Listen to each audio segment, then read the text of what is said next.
Thank you so much. Hello and welcome to Match Point. I now have Trent and Leave joining me. And before we're digging into all things that we just got to witness on this very stage, I want to play a little game with you guys to get to know you a little better. I have a few statements here on those cards, and I will read them out, and you give me an overrated or an underrated.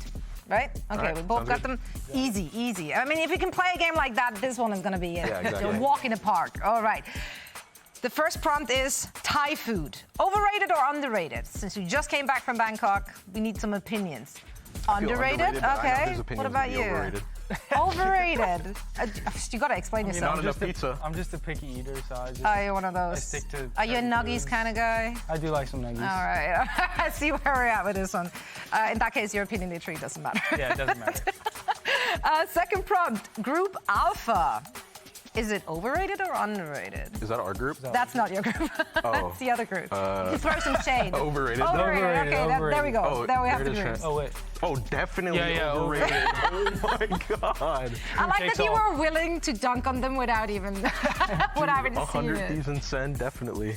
So your group is the... Crew best team over there. Yeah, Crew's the best team there. All right, all right. Well, Kirby, they're making a very good case for themselves. Next prompt, double duelist comps. Overrated or underrated? Ooh. I'll say underrated. I'd say under. Okay, why? I think, I mean, if they're used correctly, Yeah. they can be very strong. I was gonna say the agents. I mean, you can make that statement about literally any comp. I mean, yeah, but like the agents, some of them have very like high skill expression. Like ISO, obviously. Like when you have like you wouldn't want Busio on ISO, you'd want like Alphair on ISO, you know.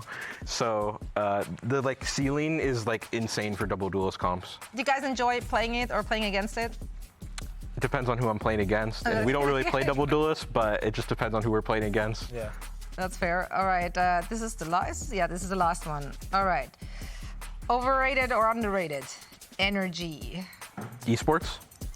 You play against them next week, Oh. so I had to give you the opportunity to. I mean, are they even overrated? Like, Are they still overrated? Nobody I don't know. rates I them. think a lot of Nobody rates people- them. Whoa. Well, like, cause like they lost to Cloud9 What's wrong with that? a lot. A lot. Cloud9 without With that, me. you also tell me that you don't rate Cloud9 very highly. I mean, that's just embarrassing, honestly. Okay. Wow, okay. Let that one sit. You agree? Yeah, I agree with what you Okay. said. Perfect. I learned a lot today. Let's chat a little bit about the game we just saw. I mean, this one went the distance all the way to map 3. Did you expect such a close series to come out of this one? You want to talk first?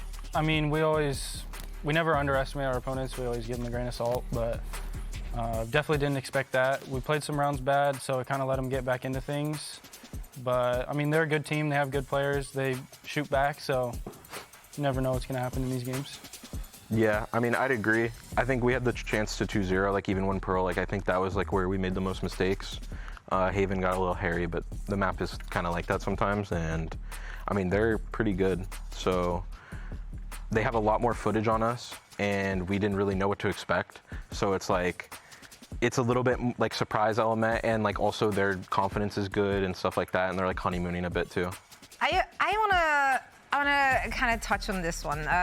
Obviously, they have a lot more footage. You guys just come back from Bangkok. What a whirlwind, right? So, like, you're going all the way to the grand final there. You're coming back. You're faced with a new meta, a new agent in the play, 2 new maps in the pool, and yet you still manage to look so polished. Like, what systems are in place for G2 in order to make that happen on such a short turnaround? I think it's just having good fundamentals. Like, we preach fundamentals, making sure that we're playing together as a unit. And we're also very flexible agent-wise, all of us. So if there's like a new meta that happens, we can pick it up very quick. And yeah, I mean, Jogamo picked up Waylay like instantly. He grinded Waylay. Yeah, he just had played so like many games. Were you guys 30 worried about games. that? I'm sure he made a case No, for because himself already on his stream. Obviously, we saw him popping up. So you guys were like, yeah, go with it. he's good. Yeah, exactly.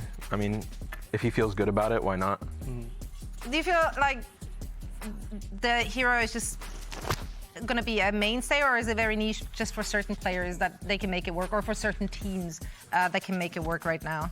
I'd say like a mix of both. Like it just kind of depends on like everything around it, because right now we're in like a double initiator meta, and like for all we know, you know, like all the sentinels could get really buffed, and then it's a double sentinel meta, and then like she doesn't become as good because, you know, her kit isn't as good without the initiator support. But I mean, you just don't really know. Like, she's pretty good right now, but you have no clue in like 3 months what she could be. Yeah, we saw her in action already quite a bit. If we're looking at the standings, let's take a look at who's currently on top of that one. Any surprises so far, performance-wise? If you're looking at the other teams you've seen so far in Stage 1, do you feel like a certain team has perhaps benefited a lot from the meta changes or the new maps in the pool? I think Crew was always like known like last year for Ascent and Icebox.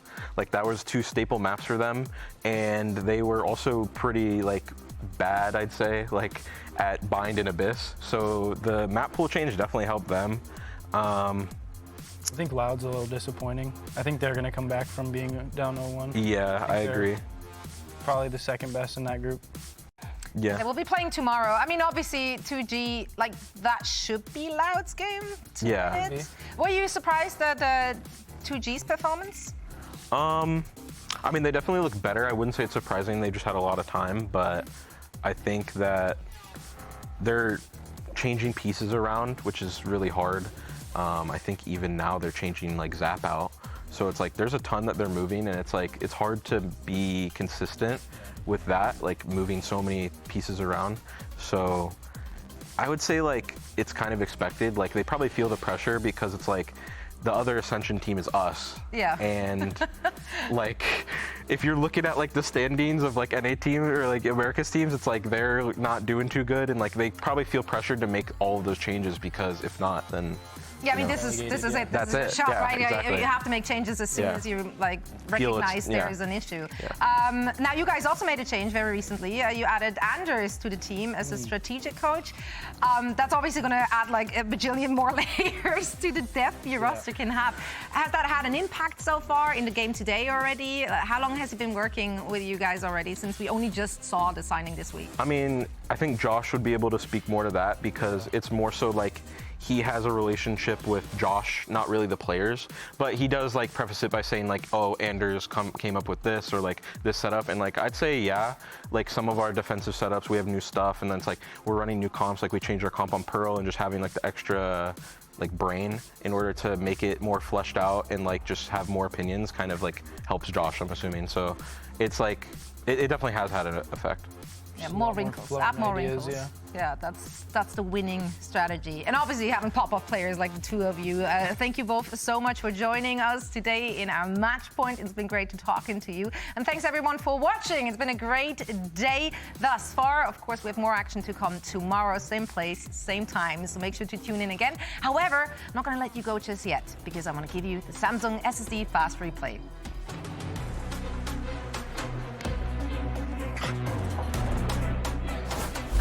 For this match, I hope you are as well. Heart of Thieves versus Evil Geniuses starts right now.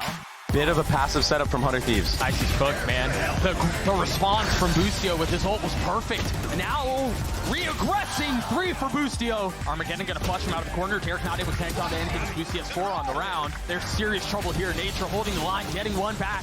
He's swinging to EU, and he'll take it again. Asuna knocked up, trying to get away, trying to jump to his life, and fails. 2 players towards this side of the door. Derek as well, able to swing. Xander left in 1v4. No shot. That was a desperately needed round for Evil Geniuses. There's a lot he's going to have to deal with. Stunts traded, time bought. Nature now falls. Derek flushed out, tries to connect onto the shots and falls at the hands of Xander. Supa left in 1v4 with the Guardian in hand, and Xander gets 300 Thieves. Take Fracture 13-10, fully in control. All his team entries in. Oh, it didn't connect. What? A swing and a miss. Yay, not though. Yay's going to get challenged in hell, and that's home ground for him. Connects onto both. 3 for Ye, and we're tied again. 3v3 as Nature swings back out, trying to reclaim the site. And of course, if Cryo keeps things even, it's gonna have to be Derek. It's gonna have to be a clutch. He's gotten it down to 1, but Cryo's waiting on the other side. And Cryo wins it out for 100 Thieves. It's Icy who's caught again, and it's once again a win by Cryo. Nature and Ye try to pull a rabbit out of the hat. 13-7 the way of 100 Thieves, a 2-0 series, a spotless record. You better saddle up, folks, because we have wrangled 2 grade A kaiju here in Americas to throw down for your viewing. A pleasure. I'm so excited to see these 2 teams go at it for the first time. Verno, Cortesia, very, very low. The guided salvo comes in and Trent will flatten Cortesia. Cortesia will fall and it's all down to Aspas. That is sick. You can't be You giving can away leave your with that. respect at the door. Shadow going for the defuse. He's gotta get got the it at half. He does fall though. 3. Oh, Aspas, no! Gets clipped by it. Now Verno, half, trying to go for the defuse and Trent is out of bullets. Are you kidding me? A flick and he'll have it. He sees the gun barrel. Oh, he sees John. Still checks it. It doesn't get any better than that, folks. MIBR doubled up and ready to take this fight. They must have seen Valen cross there. Valen takes it, and there's Aspas. God, it's got to be one of the best maps we've seen so far in Stage 1. Hard fought for MIBR, continuing to show that this is just the tip of the iceberg. A bit of argy-bargy on the corner with Valen. Deals with the opposing superstar. Then it's our team going down. Leeds coming in from the C side of the map. Valen's going to go big here, and he does. 3 with the Spectre. Here's the swing. Shed him down, and Valen takes 4 out of a bonus. This is devastating for MIBR, potentially! Oh no, not again! Against the Sheriff of all things, Leaf whiffs it! Cortesia falls, and G2 trying to finish the job, but it's not enough! Are you kidding? Shed on with 3 for the round! Branson gonna follow it in, but there is a grab well that will slow him up somewhat. Aspas caught out. Here's G2 now. Verno trying to get in the clear. Good for 1, but there's so much more to do. Caught out though by the Nova Pulse. And this is a formality, folks. We are headed to a set. And by a millimeter, G2 are just a cut above on their map. Boy, okay, Shenum though wanted to take the fight, and G2 want these push-ups. Now it's up to Jorg, 1v3, Verno's down, he's knocking him apart. Above him, Aspas, the headshot connects, and surely not Jorg, he's done it again! It's just unreal! It's uncanny! Can't argue with that. Snappy stuff there from Jorgamo, gets himself through tree. Cortesi though dangerous always, he's gonna be neutralized here. Shaw is just willing G2 to a win. Leaf is looking up toward that heaven side, and there it is. Jorg has to do it with so little help, but you know he's good for it. He's just a little better. Another 4K for Jorg. Out we go, light speed away, and Trent can pick up the slack. MIBR have been offered enough rope to hang themselves with now as they look to step onto the site. 1 by 1, mode on down. That's all she wrote as G2 outlast a plucky MIBR to take it in 3.